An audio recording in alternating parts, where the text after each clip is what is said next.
Welcome to city cable Hathway news. ముందుగా ముఖ్యాంశాలు. గోదావరి కనిలో పర్యటించిన ఎమ్మెల్సీ కల్వకుంట్ల కవిత. గౌడ సంఘం ఆధ్వర్యంలో జరిగిన శ్రీ రేణుక ఎల్లమ్మ బోనాల వేడుకల్లో పాల్గొన్న కవిత.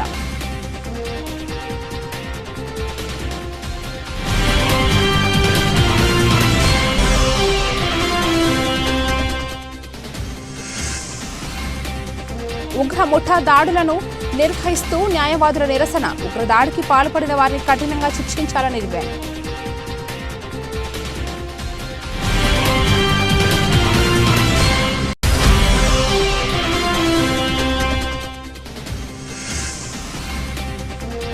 మే 20న దేశవ్యాప్త సమ్మె జయప్రదం చేయండి. రాష్ట్ర అధ్యక్షులు తుమ్మల రాజారెడ్డి గారి కార్మికులకు పిలుపు.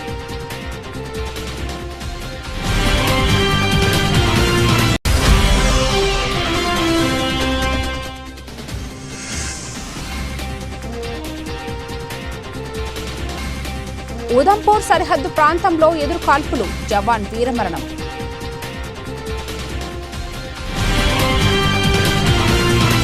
పెద్దపల్లి జిల్లా గోదావరి కనిలో పర్యటించిన ఎమ్మెల్సీ కల్వకుంట్ల కవిత. గౌడ సంఘం ఆధ్వర్యంలో జరిగిన శ్రీ రేణుక ఎల్లమ్మ బోనాల వేడుకలో పాల్గొన్న కవిత. అమ్మవారికి బోనం సమర్పించి మొక్కులు చెల్లించుకున్న కవిత. ఎమ్మెల్సీ కవితకు ఘన స్వాగతం పలికి శాలువాలతో సన్మానించిన గౌడ సంఘం ప్రతినిధులు. అనంతరం తెలంగాణ బొగ్గుగని కార్మిక సంఘం జనరల్ బాడీ సమావేశంలో పాల్గొన్న ఎమ్మెల్సీ కవిత. బొగ్గు గనుల ప్రైవేటీకరణ విషయంలో ప్రభుత్వం మాట తప్పింది. ఏకంగా డిప్యూటీ సీఎం బట్టి విక్రమార్క నేతృత్వంలో సింగరేణిని ప్రైవేటు పరం చేసే కుట్ర జరుగుతుంది.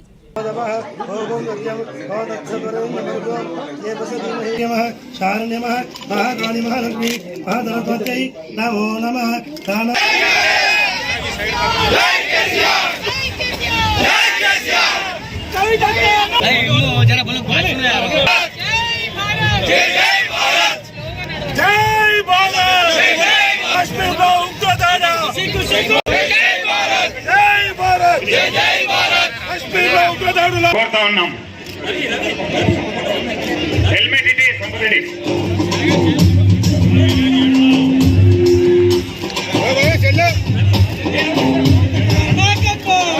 కవితక్క గారి నాయకత్వం, కవితక్క గారి నాయకత్వం.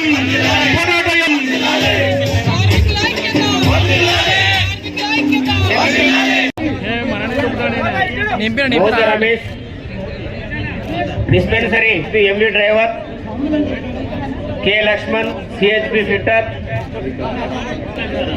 ఏ Tirupatirao assistant field secretary INTUC, A Tirupatirao, S Anvesh, SR Sammaiah, Raj Kumar CHP. ఫోటోకు దిగండి. పైన ఉన్నది ఇంకా పైన కింద ఉన్నటువంటి వాళ్ళైతే 11 అయితే నాయకులైతే కార్యకర్తలైతే దీంతో పాటుగా వచ్చినటువంటి జాగృతిగా టిఆర్ఎస్ పార్టీ నాయకులైతే అని కూడా తెలంగాణ బొగ్గుగని కార్మిక సంఘం తరఫున ఏమైందంటే తెలంగాణలో ప్రతి ఒక్కరం బాగుండాలి. తెలంగాణలో ఏ రంగంలో ఎక్కడ పనిచేసేటోళ్ళైనా బాగుండాలి. కేసీఆర్ గారు మాకు ఒకటే ఒక మాట చెప్పారు. బొగ్గుగని కార్మికుల గురించి డిస్కషన్ వచ్చింది. తెలంగాణ ఏర్పడ్డాక కేసీఆర్ గారు ముఖ్యమంత్రి అయినాక బొగ్గుగని కార్మికుల గురించి డిస్కషన్ వచ్చింది. మరి మనం 2-3 అనుకున్నాం. ఒకటి, డిపెండెంట్ ఉద్యోగాలు ఖచ్చితంగా ఇవ్వాలి, సింగరేణిని బతికించుకోవాలి, సింగరేణి మూతపడకుండా ఇంకా మైన్స్ ఎక్స్టెండ్ చేసుకోవాలి, సింగరేణిని బతికించుకోవాలి. దాంతోపాటు అలియాస్ పేర్లతోని కొద్దిగా అవమానపడుతూ బాధపడుతూ భయపడుతూ బతుకుతున్నటువంటి కార్మికులకు పర్మనెంట్గా విముక్తి కలిగించాలి. మళ్ళీ ఒకసారి యూనియన్ని మంచిగా రివైవ్ చేసుకుందాం, టోటల్గా ప్రక్షాళన చేసుకుందాం, పునరుజ్జీవన చేసుకుందాం, కొత్త రక్తాన్ని ఎక్కిద్దాం, అత్యద్భుతంగా ముందుకు సాగుదామని చెప్పి మీ అందరికి కూడా నేను పిలుపునిస్తా ఉన్నాను. అదేవిధంగా మరి ఇప్పుడు ఉన్నటువంటి ఏ సమస్య మీద కూడా వెనకడుగు వేయొద్దు. ఖచ్చితంగా పోరాటం చేయాలి. మనం పోరాటం చేస్తేనే వాళ్ళు భయపడతారు. ఎందుకంటే ఆ ఎర్ర జెండా వాళ్ళు మరి వాళ్ళు కాంప్రమైజ్ చేసుకుంటా సింగరేణికి గతి పట్టించింది. వాళ్ళు చక్కగుండుంటే సింగరేణి ఎప్పుడో బాగుపడుతుండే. తెలంగాణ వచ్చే లోపల సింగరేణిని ఆగం పట్టించిందే ఆ ఎర్ర జెండా పార్టీ వాళ్ళు. కాబట్టి నా రిక్వెస్ట్ మీ అందరితో ఒకటే, గులాబీ జెండా ఉండాలి, బలంగా ఉండాలి. ఏ సమస్య వచ్చినా, ఇప్పుడు తమ్ముడు చెప్పిన ఎలియాస్ పేర్ల సమస్య అయినా సరే, ఇప్పుడు చెప్పినటువంటి ఓవర్మెన్ల సమస్య అయినా సరే, ఏ సమస్య అయినా ముందుండి నేను ఒక ఎమ్మెల్సీగా కౌన్సిల్లో వాయిస్ రేజ్ చేస్తాను. మీరు మన కార్మిక సంఘం నుంచి మీరు కూడా వాయిస్ రేజ్ చేయండి అని చెప్పి మీకు తెలియజేస్తూ, మరి ఏ పోరాటంలో అయినా మీ అడుగులో అడుగై నేనుంటా, ఒక చెల్లెగా ఒక సోదరిగా మీతో ఉంటా. ఎప్పుడు అవసరమైనా కేసీఆర్ గారి ఆశీర్వాదం తీసుకొని ఖచ్చితంగా మనం కొట్లాడదాం. కానీ నిన్నగాక మొన్న కేంద్రం నుంచి ఆప్షన్ పెట్టేటటువంటి వాళ్ళు వస్తే, ఇప్పుడున్న 3 జెండా పార్టీ వీళ్ళ ఉప ముఖ్యమంత్రి గారు బట్టి గారు పోయి పూల బొకేలు ఇచ్చి మరి మేము పాల్గొంటాం ఆప్షన్లలో అని చెప్పి మన హక్కుల్ని, మన సింగరేణిని అన్యాయం చేసే విధంగా ఒప్పందం చేసుకొని వచ్చింది. దయచేసి ఒకటే రిక్వెస్ట్, వాళ్ళు మోసం చేసి అలవిగాని హామీలు ఇచ్చి అధికారంలోకి వచ్చిన తర్వాత కార్మిక పక్షంగా పనిచేస్తలేరు, ప్రజల పక్షంగా పనిచేస్తలేరు, పేదవాడి పక్షంగా పనిచేస్తలేరు. కాబట్టే మనం వాయిస్ రేజ్ చేయాలి, మనం పిడికిలు ఎత్తాలి. దానికోసం అందరం కూడా కదం దొక్కి ముందుకు కదలాలని మీ అందరినీ కూడా కోరుకుంటూ, మరి ఎప్పుడైనా ఏ పోరాటమైనా సిద్ధంగా ఉండాలి. టీబీజీ కేసు కానీ గులాబీ జెండా అంటే మన పదవులు, మన పర్సనల్ విషయాలు కాదు, 10 మందికి సంబంధించిన హక్కులు, 10 మందికి సంబంధించిన విషయాలు అనేటటువంటి అంశాన్ని మళ్ళీ ఒకసారి గుర్తు చేస్తూ, మా కేంద్ర నాయకత్వాన్ని అందరినీ కూడా రిక్వెస్ట్ చేస్తున్నా, నర్వస్ అయ్యేది ఏం లేదు. మనం చాలా పెద్ద ఎత్తున ముందుకే పోతాం. మీ అందరికీ తెలిసిన విషయమే అన్న, సింహం ముందుకు లంఘించే ముందు 2 అడుగులు వెనక్కేస్తుంది. టీబీజీ కేసు కూడా అంతే, మనం ముందుకు లంఘించే ముందు 1 అడుగు వెనక్కి వేసినామంటే అది ఓటమి కాదు. 1 అడుగు వెనక్కి వేసినామంటే బలం మళ్ళా పుంజుకుంటాం, కొత్త రక్తంతో ముందు కురుకుతామని చెప్పి తెలియజేస్తూ మీ అందరి దగ్గర కూడా నేను సెలవు తీసుకుంటున్నా. Thank you. జై తెలంగాణ, జై తెలంగాణ. కాశ్మీర్లోని పహల్గాం లోయలో ఉగ్ర మూకల ఊచ కోతను నిర్వహిస్తూ కని బార్ అసోసియేషన్ పిలుపు మేరకు గురువారం న్యాయవాదులు విధులు బహిష్కరించారు. ఈ మేరకు 3 మున్సిఫ్ కోర్టులతో పాటు సీనియర్ సివిల్ జడ్జి కోర్టు అదనపు జిల్లా న్యాయస్థానంలో న్యాయవాదులు విధులు బహిష్కరించడంతో కోర్టు కార్యకలాపాలు నిలిచిపోయాయి. అనంతరం న్యాయవాదులు మున్సిఫ్ కోర్టు కాంప్లెక్స్ నుంచి కని ప్రధాన చౌరస్తా వరకు ప్రదర్శన నిర్వహించారు. ఈ సందర్భంగా పలువురు నాయకులు మాట్లాడుతూ, ప్రశాంతంగా ఉన్న కాశ్మీర్ లోయల్లో దేశంలో అశాంతిని నెలకొల్పేందుకు కొన్ని దుష్ట శక్తులు పన్నాగాలు దేశ ప్రజలంతా తిప్పికొట్టాలన్నారు. ఉగ్రదాడుల్లో మృతి చెందిన 28 మంది అమరులు ఆత్మకు శాంతి చేకూరాలని కోరారు. ఇక్కడ బార్ అసోసియేషన్ అధ్యక్షులు తౌటం సతీష్, ప్రధాన కార్యదర్శి సిరిగ సంజయ్ కుమార్, నాయకులు ఎండి ఉమర్, ముచ్చకుర్తి కుమార్, ఎరుకల ప్రదీప్ కుమార్, రాగం శ్రీధర్, పులిపాక రాజ్ కుమార్, సభ తబస్సుం, సీనియర్ జూనియర్ న్యాయవాదులు గొర్రె రమేష్, మేఢ చక్రపాణి, చందాల శైలజ, కొసన శ్రీనివాసరావు, రంగు శ్రీనివాస్, జూపాక వెంకటేశ్వర్లు, చెలికల శ్రీనివాస్ తదితరులు పాల్గొన్నారు.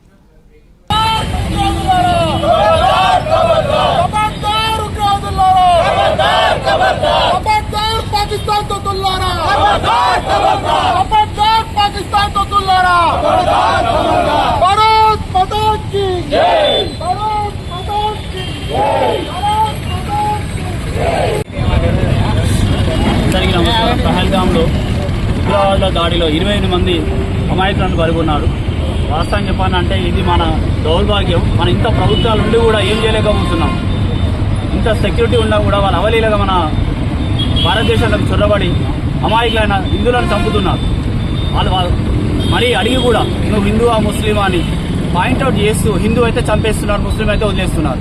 ఇది మరీ దౌర్భాగ్యము. ఎట్టి పరిస్థితుల్లో మోడీ వాళ్ళని వదిలిపెట్టారు. ఎట్టి పరిస్థితుల్లో కూడా వాళ్ళు పాకిస్తాన్ అనేది కనుమరుగు అవుతుంది. రాబోయే రోజులలో వాళ్ళకు అన్నం దొరకకుండా పోతుంది. అమాయకులను పొట్టను పెట్టుకుంటారు. కాబట్టి మరి కావలసుకొని ఇండియా మీద రెచ్చిపోతున్నారు.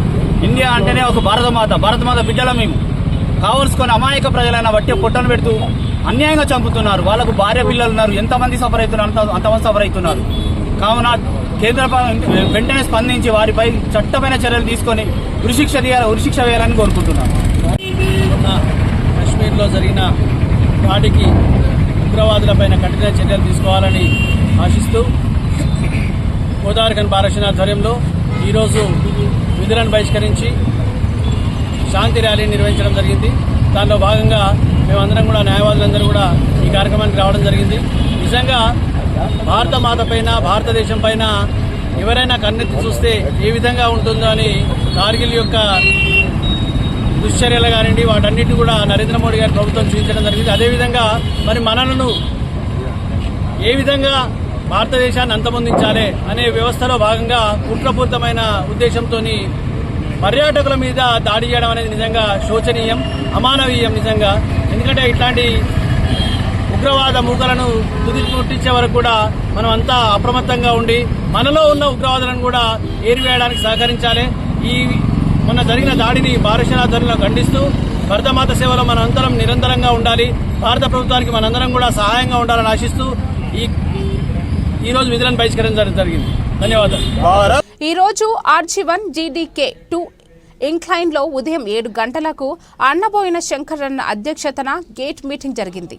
ముఖ్య అతిథిగా హాజరైన తుమ్మల రాజారెడ్డి గారు మాట్లాడుతూ దేశంలోని కార్మిక వర్గానికి రక్షణ కవచం లాంటి 29 కార్మిక చట్టాలను గుత్త పెట్టుబడిదారులకు అనుకూలంగా 4 లేబర్ కోడ్స్గా మార్చి శ్రామిక వర్గానికి కట్టు బానిసలుగా మార్చే ప్రయత్నం చేస్తున్న కేంద్రంలోని నరేంద్ర మోడీ బీజేపీ ప్రభుత్వానికి వ్యతిరేకంగా మే 20న దేశవ్యాప్తంగా ప్రభుత్వ రంగ పరిశ్రమలతో పాటు మొత్తం కార్మిక వర్గం సమ్మెలో పాల్గొనాలని అన్ని కార్మిక సంఘాలు పిలుపునిచ్చాయన్నారు. కార్మిక వ్యతిరేకమైన లేబర్ కోడ్స్ అమలు అయితే యజమానులకు కట్టు బానిసలుగా పనిచేయాల్సిన పరిస్థితులు ఏర్పడతాయన్నారు.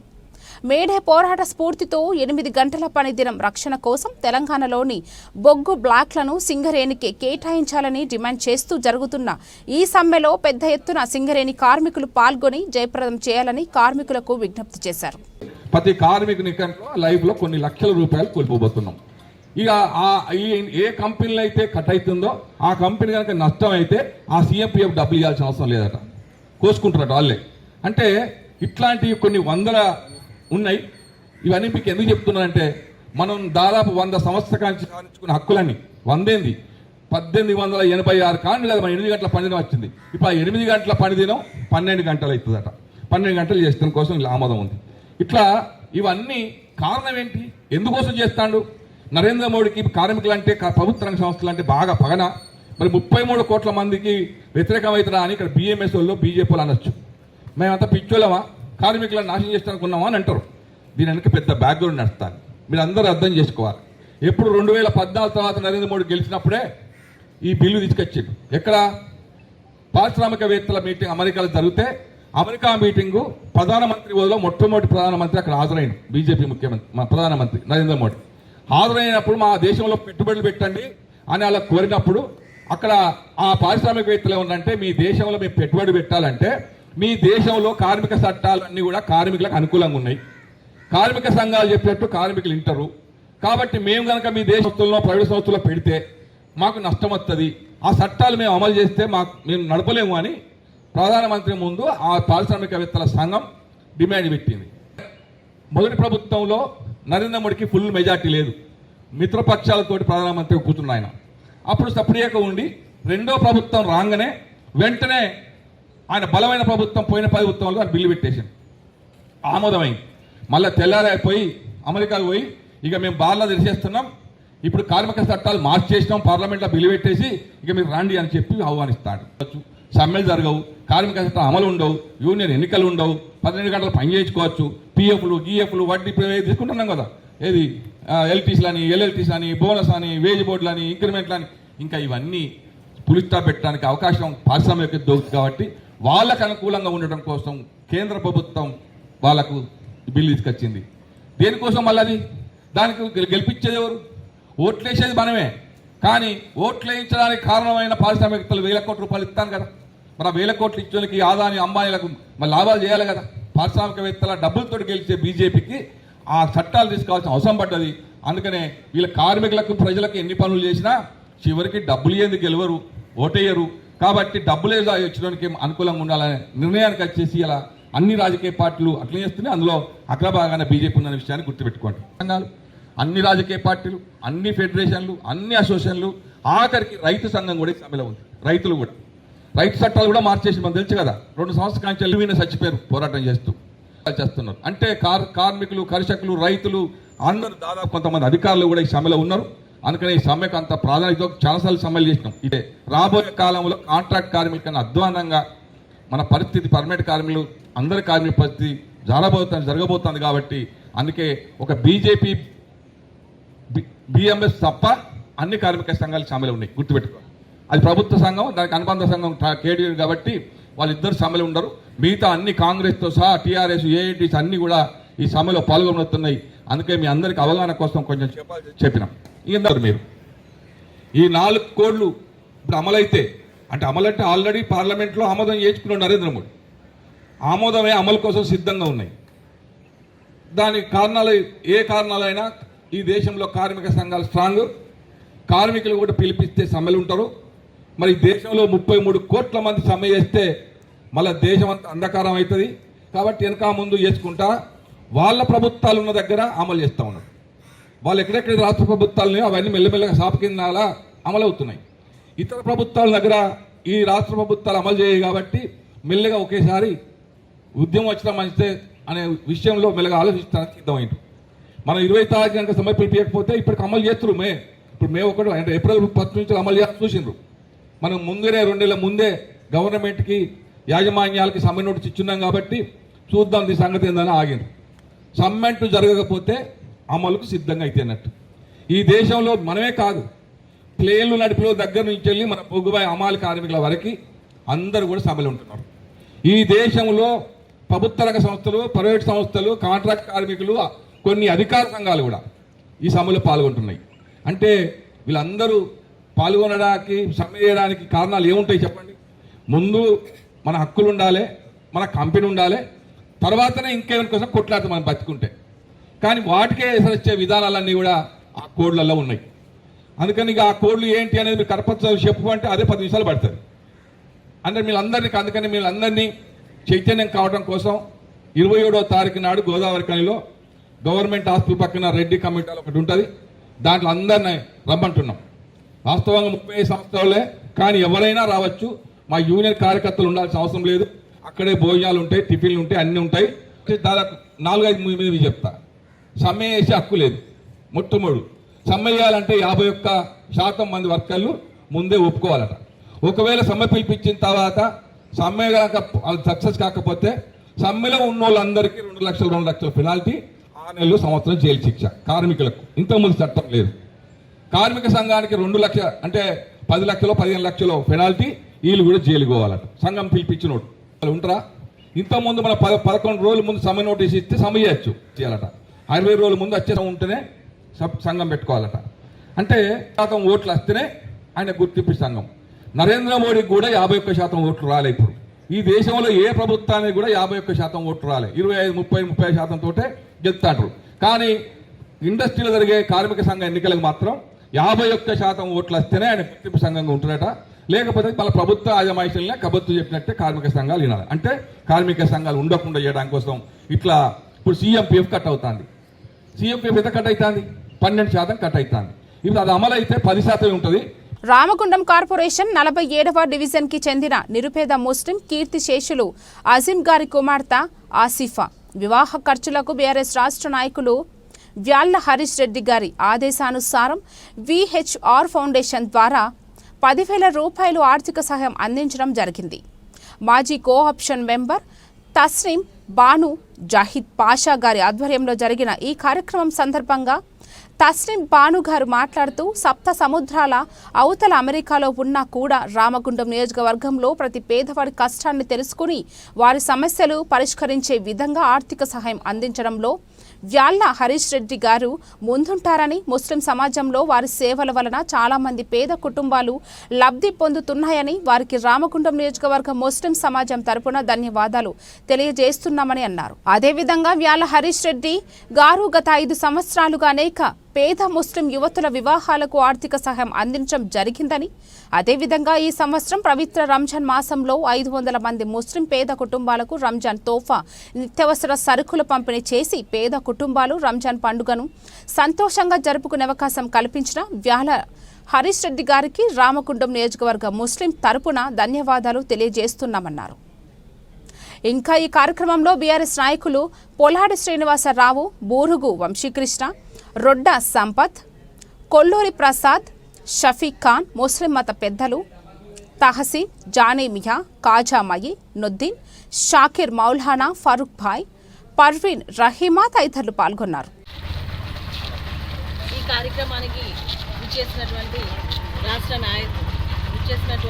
టీఆర్ఎస్ నాయకులు కొల్లాడి శ్రీనివాసరావు గారు, వంశీ, మా ముస్లిం పెద్దలు మరియు జావిద్ పాషా గారు, అందరికీ నమస్కారములు. ఈరోజు 47వ డివిజన్ గడ్డగుంటపల్లికి చెందిన కుటుంబానికి చెందినటువంటి నిరుపేద మహిళ మరియు స్వర్గీయ అజీం గారి కూతురైనటువంటి వివాహానికి ఇవాళే వివాహము ఈ మన రాష్ట్ర నాయకులు వేళ హరీష్ రెడ్డి అన్నగారి దృష్టికి తీసుకెళ్లగా అన్నగారు స్పందించి 10,000 ఆర్థిక సాయం అమ్మాయికి ఇవాళ ఇప్పించడం జరుగుతుంది. అలాగే గత సంవత్సరం లోపల అన్నయ్య గారు దాదాపు 10 మంది పేదింటి ఆడపిల్లల వివాహానికి ఆర్థిక సాయం చేశారు. అదేవిధంగా సప్త సముద్రాల దూరం ఉన్నా కూడా ఎల్లవేళలా రామగుండం నియోజకవర్గ ప్రజల కోసం ఆలోచిస్తూ ఉంటారు. గతంలో చూసుకుంటే రంజాన్ నెలలో దాదాపు 500 కుటుంబాలకి రంజాన్ తోఫా నిత్యావసర సరుకుల పంపిణీ చేశారు. అదేవిధంగా ఎవరికి ఏ సాయం వచ్చినా మా ఆటో కార్మికులకి మరి ఎవరికి ఏ ఆపద ఉన్నా అన్న ఎప్పుడు ఎల్లవేళ అండగా ఉంటూ ఆదుకుంటున్నారు. మేము ఎల్లప్పుడూ అన్న ఎంబడి ఉంటాము. మా ముస్లిం సమాజం తరఫున ఇంత మంచి కార్యక్రమానికి పూనుకున్న హరీష్ రెడ్డి అన్నగారికి ధన్యవాదాలు తెలియజేస్తాం. ఆర్థిక సాయం అందించిన వాళ్ళ హరీష్ రెడ్డి అన్న రాష్ట్ర నాయకుడు అమెరికా నుండి కూడా రామగుండంపై దృష్టి పెట్టి ఎవరు పేదవాళ్ళు ఉన్నారు చూడండి చెప్పండి అంటూ సాయం చేస్తూ అన్న ఎంతో ముందుకెళ్ళిపోతున్నారు. వారికి అన్నకు ధన్యవాదాలు. మరియు రామగుండం ప్రజలకు ఏదో సేవ చేయాలన్న దృఢ సంకల్పంతో ఉన్న వాళ్ళ హరీష్ రెడ్డి అన్న వారి ఫౌండేషన్ ద్వారా పేదలకు ఎంతోమందికి ప్రతి డివిజన్లో 50 డివిజన్లలో ఇప్పటి వరకు డివిజన్కు దాదాపు ఒక 10 మంది చొప్పున ఇప్పటికే ఇచ్చిండు. ఆయన ఇంకా కొంతమంది పేర్లు కూడా ఉన్నాయి మా దగ్గర. వారికి కూడా ముందు సాయం చేసేందుకు రెడీగా ఉన్నారు. ఆ విషయం మాకు ఎప్పటికప్పుడు అప్డేట్ చేయమని చెప్తున్నారు అన్న. అలాంటి అన్నకు మేమందరం ఎప్పుడు అండగా ఉంటామని చెప్తూ అన్నకు ధన్యవాదాలు తెలియజేస్తున్నాం. సామాజిక సేవకుడు బీఆర్ఎస్ పార్టీ నాయకుడు నిమ్మరాజుల రవి ఆధ్వర్యంలో ఉపాధి హామీ కూలీలు సమావేశమయ్యారు. మున్సిపల్ కార్పొరేషన్లో విలీన ప్రక్రియ నేపథ్యంలో జీవి విడుదల చేసి ఉపాధి హామీ పనులు నిలిపివేయాలని ఆర్డర్ చేయడంలో ఉదయం పని కోసం వెళ్లిన కూలీలు అక్కడే నిరసనకు దిగారు. కూలీలంతా ఏకమై ప్రభుత్వం మీద ఆందోళన వ్యక్తం చేశారు. మమ్మల్ని నమ్మించి మోసం చేశారని, అభివృద్ధి పేరుతో గ్రామ ప్రజలను ఇబ్బందులకు గురి చేస్తున్నారని వాపోయారు. ఎమ్మెల్యే గారు ఎన్నికల్లో హామీ ఇచ్చిన మాట తప్పారని వారంతా తీవ్ర భావోద్వేగానికి లోనయ్యారు. నిమ్మరాజుల రవి మాట్లాడుతూ గ్రామాన్ని మున్సిపల్లో విలీనం చేయడం వల్ల ఉపాధి పోవడంతో పాటు ఇంటి పన్నులు, కరెంటు బిల్లులు అధికంగా చెల్లించవలసి వస్తుందని, ఇంటి నిర్మాణ పర్మిషన్ల కోసం మున్సిపల్ కార్యాలయం చుట్టూ తిరగాల్సి వస్తుందని, మున్సిపల్ కార్యాలయానికి వెళ్లాలంటే దూరభారం మరియు ప్రయాసాలకు గురి అవుతామని, ఇప్పటికే సింగరేణికి రైతులు దాదాపు 980 ఎకరాలు పంట భూములను అప్పజెప్పడంతో వ్యవసాయ ఉత్పత్తి కోల్పోయామని, ఇప్పటికీ వ్యవసాయ కూలీ పనుల కోసం ఇతర గ్రామాలకు, ఇతర ప్రాంతాలకు వెళ్లవలసి వస్తుందని, అధిక శాతం ప్రజలు నిరుపేద కుటుంబాలకు చెందినవారు. ఈ గ్రామంలో ఉన్నవారి కనీసం ఎలాంటి ప్రజాభిప్రాయ సేకరణ చేయకుండా విలీనం చేయడం అన్యాయమని వారన్నారు. అనంతరం గ్రామ పంచాయతీ కార్యాలయంలో ధర్నా నిర్వహించి నిరసన తెలిపారు. దయచేసి ఇప్పటికైనా విలీన ప్రక్రియను ఆపి జీవోను వెనక్కి తీసుకోవాలని, తిరిగి గ్రామ పంచాయతీగా కొనసాగించాలని వారందరూ ఎమ్మెల్యే గారిని, రాష్ట్ర ప్రభుత్వాన్ని కోరారు. ఈ కార్యక్రమంలో ఉపాధి హామీ కూలీలతో పాటు గ్రామస్తులు పాల్గొన్నారు.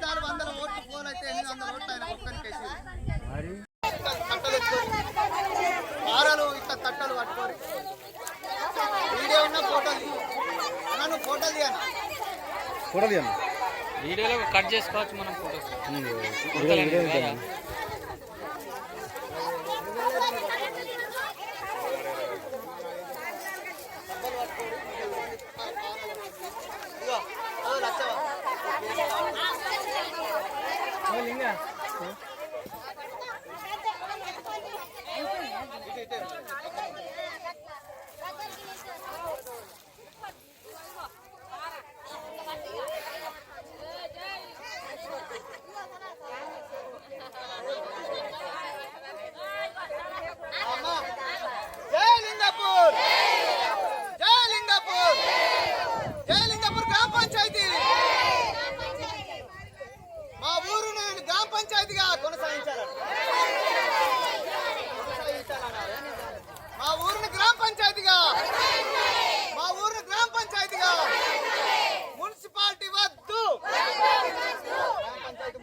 మున్సిపాలిటీ వద్దు మున్సిపాలిటీ వద్దు మున్సిపాలిటీ వద్దు జై లింగాపూర్ జై లింగాపూర్ గ్రామ ప్రజల ఐక్యత గ్రామ ప్రజల ఐక్యత దగ్గరకు వచ్చి వీడియో అది కడి జమ్మూ కాశ్మీర్లోని ఉధంపూర్లో గురువారం ఉదయం నుండి భద్రతా దళాలు ఉగ్రవాదుల మధ్య ఎన్కౌంటర్ జరుగుతోంది. ఈ ఎన్కౌంటర్లో ఒక ఆర్మీ జవాను వీరమరణం పొందారు. నిఘా వర్గాల సమాచారం ఆధారంగా జమ్మూ కాశ్మీర్ పోలీసులు ఈరోజు ఉదయ్పూర్లోని బసంత్గఢ్లో సంయుక్త ఆపరేషన్ ప్రారంభించారు. ఇరువైపుల నుంచి భారీ కాల్పులు జరుగుతున్నాయి. ఈ ఎన్కౌంటర్ ఉధంపూర్లోని డూడూలో జరుగుతోంది. భద్రతా దళాలు ఉగ్రవాదులను చుట్టుముట్టాయి. పహల్గామ్ ఉగ్రవాద దాడి తర్వాత జమ్మూ కాశ్మీర్లో భద్రతా దళాలు ఉగ్రవాదుల మధ్య గత 24 గంటల్లో జరిగిన 3వ ఎన్కౌంటర్ ఇది. అంతకుముందు కాశ్మీర్లోని పహల్గామ్లో భద్రతా దళాలు ఉగ్రవాదుల మధ్య ఎన్కౌంటర్ జరిగింది. జమ్మూ కాశ్మీర్లోని అనంతనాగ్ జిల్లా పహల్గామ్ ప్రాంతంలో ఇటీవల ఉగ్రదాడి చోటు చేసుకున్న విషయం తెలిసింది. మంగళవారం పహల్గామ్లో సైనిక దుస్తువుల్లో వచ్చిన ఉగ్రవాదులు పురుషులే లక్ష్యంగా కాల్పులు జరిపారు. అమాయకుల ప్రాణాలు తీసి వారి ఉసురు పోసుకున్నారు. గోదావరి కని నగరంలో విశ్వ హిందూ పరిషత్ బజరంగ దళ్ జమ్మూ కాశ్మీర్ పహల్గామ్లో పాకిస్తాన్ ప్రేరేపిత ఉగ్రవాదులు హిందూ యాత్రికులపైన నేరవేదం సృష్టించిన ఘటన నిరసనగా తెచ్చారు. వ్యతిరేకిస్తూ నిరసన చేపట్టడం జరిగింది. నగరంలోని వ్యాపార సంఘాలు, డాక్టర్లు, ఇండియన్ మెడికల్ అసోసియేషన్ ప్రతినిధులు, ఛాంబర్ ఆఫ్ కామర్స్ క్లబ్ ప్రతినిధులు, వివిధ కుల సంఘాలు ప్రముఖులు, విశ్వ హిందూ పరిషత్ బజరంగ దళ్ కార్యకర్తలు పాల్గొని చనిపోయిన అమాయకమైన ప్రజల కుటుంబాలకు నివాళులు అర్పించడం జరిగింది. కళ్యాణ్ నగర్ రాజస్థాన్ భవన్ నుండి ప్రారంభమై గోదావరి కని ప్రధాన చౌరస్తా వరకు దీపాలతో, కొవ్వొత్తులతో ర్యాలీ నిర్వహించడం జరిగింది. ఈ కార్యక్రమంలో విశ్వ హిందూ పరిషత్ విభాగ కార్యదర్శి అయోధ్య రవీందర్ గారు, one town circle inspector Indrasena Reddy గారు, ఇండియన్ మెడికల్ అసోసియేషన్ IMA అధ్యక్షులు డాక్టర్ క్యాసా శ్రీనివాస గారు, chamber of commerce Rajesh Sharma, సహజ రాజేందర్, లయన్స్ క్లబ్ ప్రసాద్ గారు తదితర ప్రముఖులు పాల్గొన్నారు. అయోధ్య రవీందర్ గారు మాట్లాడుతూ హిందువులపై, హిందూ యాత్రికులపై పాకిస్తాన్ ప్రేరేపిత ఉగ్రవాదులు చేసిన దాడి మూర్ఖపు చర్యలు. మతోన్మాద ముస్లింలు హిందూ యాత్రికులపైన దాడి జరపడం వారి యొక్క మూర్ఖత్వాన్ని పరాకాష్ఠని అన్నారు. వరంగల్ జిల్లా కేంద్రంలో 14 మంది మావోయిస్టులు ఈరోజు ఉదయం లొంగిపోయారు. పోలీసులు ఎదుట లొంగిపోయిన వారి ఐజీ చంద్రశేఖర్ రెడ్డి మీడియా ముందుకు తీసుకొచ్చారు. ఒక్కొక్క మావోయిస్టుకు 25,000 రూపాయల ఆర్థిక సహాయం అందించారు.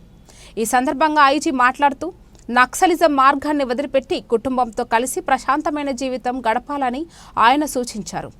మావోయిస్టులు హింసాయుత విధానాలు వదిలివేసేలా చేయడమే మా ఉద్దేశం.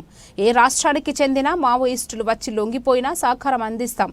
జనజీవన స్రవంతిలో కలిస్తే ఉపాధి అవకాశాలు కల్పిస్తామని ఐజీ చంద్రశేఖర్ రెడ్డి తెలిపారు.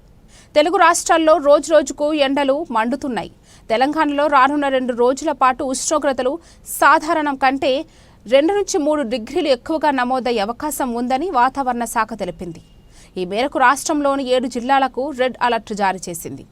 ఆదిలాబాద్, నిర్మల్, మంచిర్యాల, జగిత్యాల, నిజామాబాద్, రాజన్న, సిరిసిల్ల, కొమరంభీం, ఆసిఫాబాద్ జిల్లాలకు రెడ్ అలర్ట్ జారీ చేసింది. ఈ 7 జిల్లాల్లో 45 డిగ్రీల వరకు ఉష్ణోగ్రతలు నమోదయ్యే ఛాన్స్ ఉందని వాతావరణ కేంద్రం తెలిపింది.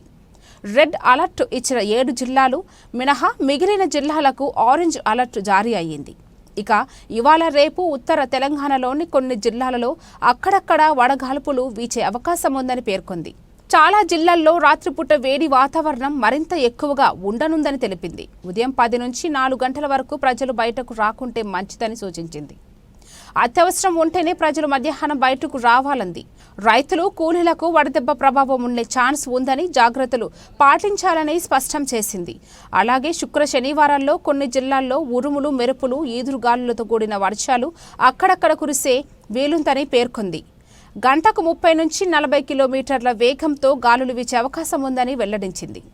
తెలంగాణ రాష్ట్రంలోని 12 విశ్వవిద్యాలయాల్లో పనిచేస్తున్న కాంట్రాక్టు అధ్యాపకులన్నీ రెగ్యులైజన్ చేయాలని కోరుతూ JNTUH మంథని ఇంజనీరింగ్ కళాశాలకు చెందిన కాంట్రాక్టు అధ్యాపకులు స్టేట్ కోఆపరేషన్ కమిటీ పిలుపు మేరకు నిరవధిక సమ్మెను 6వ రోజు కూడా కొనసాగించారు.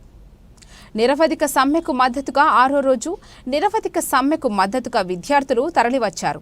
ఇప్పుడు కొనసాగుతున్న 10 నుంచి 30 ఏళ్ల అనుభవం గల కాంట్రాక్టు అధ్యాపకులను ముందుగా క్రమబద్ధీకరించిన తరువాతనే మిగిలిన పోస్టులను నిరుద్యోగుల కోసం కేటాయించాలని, తద్వారా విశ్వవిద్యాలయాలను బలోపేతం చేయాలని కోరారు. बोलो प्यार से बोलो कॉन्ट्रैक्ट अध्यापक लाइक किए दा कॉन्ट्रैक्ट अध्यापक लाइक किए दा we demand declaration we demand declaration we want justice we want justice बोलो प्यार से बोलो डिक्लेरेशन कॉन्ट्रैक्ट अध्यापक लाइक किए दा कॉन्ट्रैक्ट अध्यापक लाइक किए दा చేయాలి చేయాలి రెగ్యులరైజ్ చేయాలి చేయాలి చేయాలి రెగ్యులరైజ్ చేయాలి आवाज दो हम एक हैं आवाज दो हम एक हैं.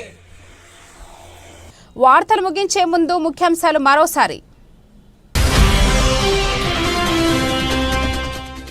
గోదావరి ఖనిలో పర్యటించిన ఎమ్మెల్సీ కల్వకుంట్ల కవిత. గౌడ సంఘం ఆధ్వర్యంలో జరిగిన శ్రీ రేణుక ఎల్లమ్మ బోనాల వేడుకల్లో పాల్గొన్న కవిత.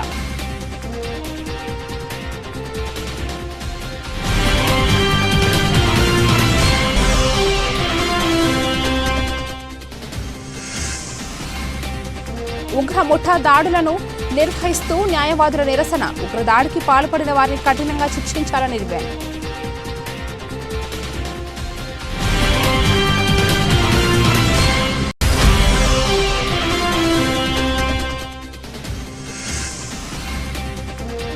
మే 20న దేశవ్యాప్త సమ్మె జయప్రదం చేయండి. రాష్ట్ర అధ్యక్షులు తుమ్మల రాజారెడ్డి గారి కార్మికులకు పిలుపు.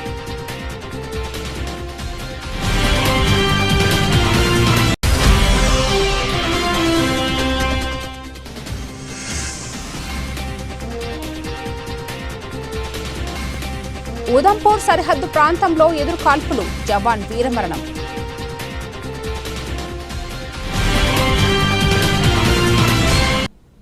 ఇంతటితో ఈ వార్తలకు సమాప్తం. తిరిగి రేపటి వార్తల్లో మళ్ళీ కలుద్దాం. అంతవరకు సెలవు.